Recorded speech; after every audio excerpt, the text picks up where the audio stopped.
How Vikings protected their homes without modern weapons was about preparation, terrain, and community discipline. Viking home defence was not about heroic last stands or dramatic battles at the doorstep. It was about denying access, buying time, and forcing attackers to make mistakes long before a blade was drawn. Norse households were built in a world where raids were expected, not exceptional, and their defensive systems reflected a mindset of constant readiness. What makes Viking home protection especially valuable to study is that it relied on simple materials, environmental awareness, and social coordination rather than advanced weapons. These principles remain useful for understanding both early medieval warfare and practical survival strategies today.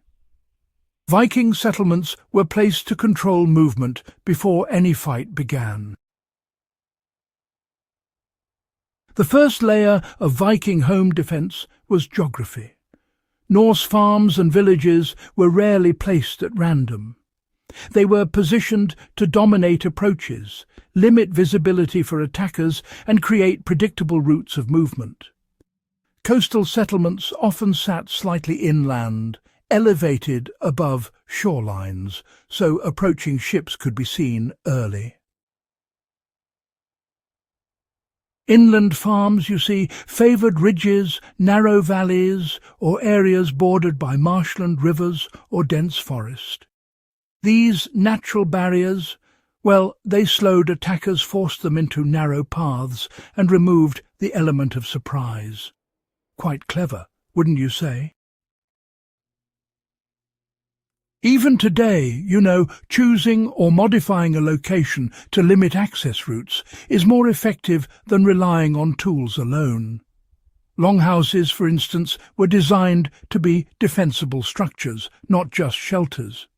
It's fascinating how much thought went into these designs.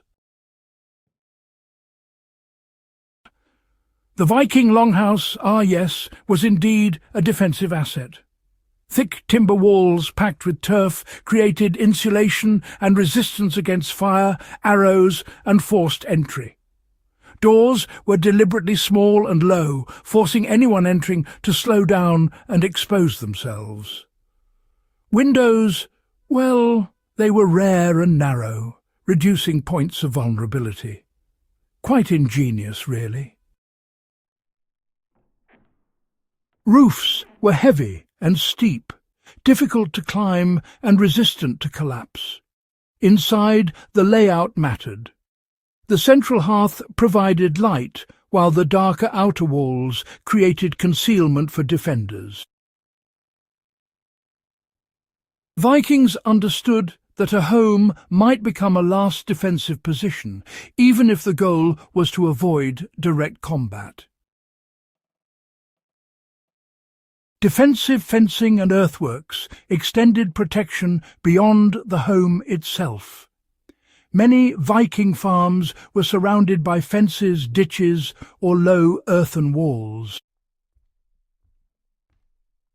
In fortified settlements, such as trading towns, wooden palisades added another layer.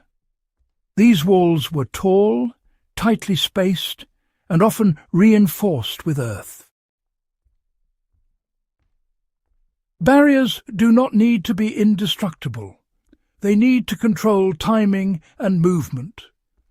Early warning systems were critical and relied on human awareness. Smoke from cooking fires, unusual ship movements, or disturbed livestock could signal danger. Horns, shouting, and visual signals were used to alert neighbouring farms. Applied today, this really reinforces the importance of layered awareness. Technology, well, it can fail. Human observation, communication, and coordination, they remain the very foundation of early warning in any environment. Traps and obstacles were simple but, quite effective when used intelligently. Vikings used the land itself as a weapon.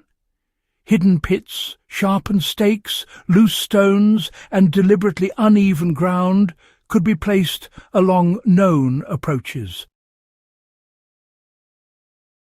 A single Viking household was rarely, if ever, truly alone.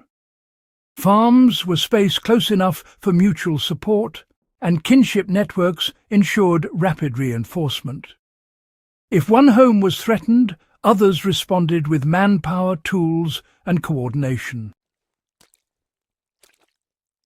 Fire prevention and countermeasures were, taken quite seriously.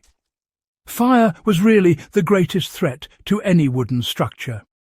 Vikings mitigated this by clearing vegetation around homes, using turf as insulation, and, keeping water and sand accessible. Viking home defense was about deterrence, not destruction. The goal was never to annihilate an attacker. It was, rather, to make the cost too high. Delays, injuries, noise, and uncertainty all worked together to discourage further aggression. That mindset is honestly what makes Viking defensive practices so relevant. They understood that survival favours preparation, restraint, and environment over brute force. If you want more deeply researched breakdowns like this, grounded in real historical practice and usable knowledge, subscribe to Warpaths of Europe and, share this with others who take history seriously. This channel grows when serious minds support serious work.